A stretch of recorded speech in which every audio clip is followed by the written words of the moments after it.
Hi, today we're going to talk about the Adam Smith theory of trade. We're going to start by comparing this to mercantilism.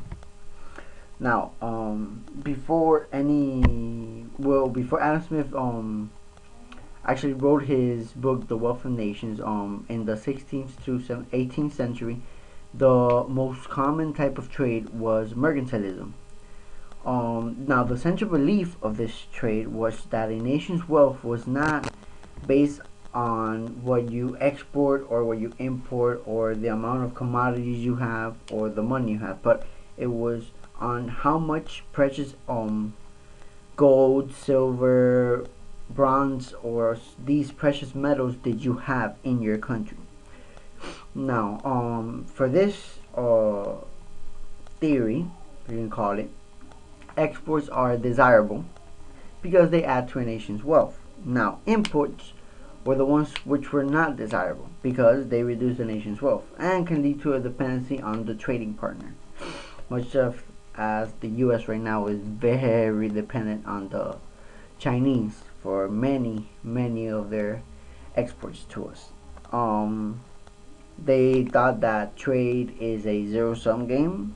No one was to win. There was no winner, no loser. It was all just for you. Whoever had the most golds, the most silver, won. You exported them. It showed a power. Your nation was about a powerful nation that could export gold, silver, because it had a lot of it in its holdings, but imports were undesirable. Now, they even in the 16th and 18th century, though the mercantilism countries wanted the government that it should restrict imports with tariffs and other prohibitions and encourage exports with subsidies, which was a ludicrous thing to do. But later we'll see that Adam Smith changed all this. So, to start off, Adam Smith developed the theory of absolute advantage. Now, he promoted free trade in his famous treatise, which we talk about, the Wealth of Nations, an excellent book. Everybody should read. If you're studying economics or you want to think about studying economics, this is a very interesting and motivational book to read. According to Adam Smith, trade is a win-win game, not a zero-sum game, like we talked about. Generally, a nation which is close to trade will have certain limitations of what it could produce, what it should produce, and it will not have an abundance of what they all need, or a combination of all the resources they should be producing in order to be better off for themselves. Now, when a nation opens up to trade, everything happens. A nation can specialize, which we'll talk about more later, in the product it has an absolute advantage on, and import the product that it does not have an absolute advantage on.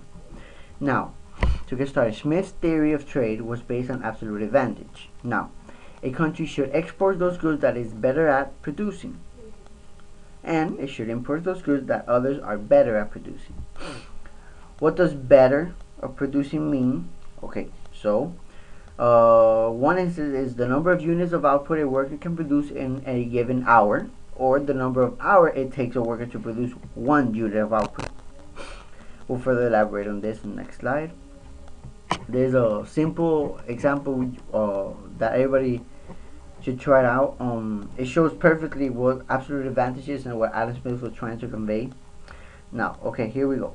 Below is an example of Adam Smith's reasoning. Okay, here we go. So, we have productivity and labor hours to make.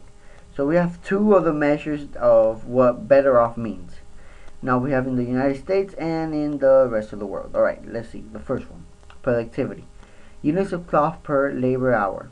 So, per hour, given 1 hour, how many units of cloth can the U.S. make?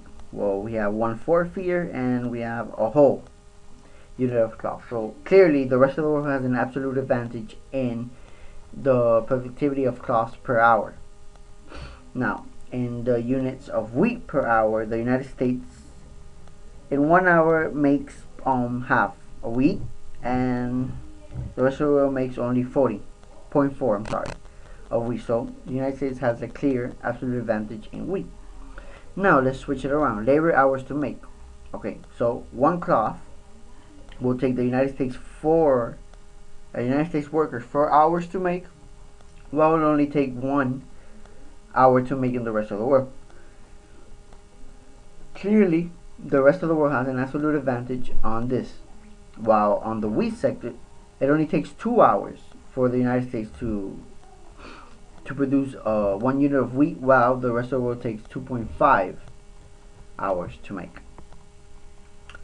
This is all.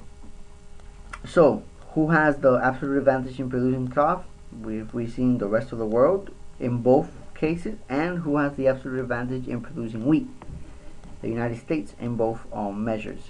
Now, this theory was very useful, but during the time. But later on, we will see that it actually has to be modified by another economist called Ricardo, which he proposed a Ricardian theorem of trade, which is based on not absolute advantage but comparative advantage, talking about opportunity cost.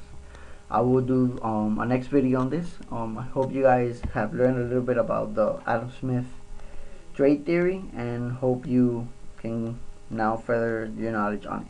Thanks.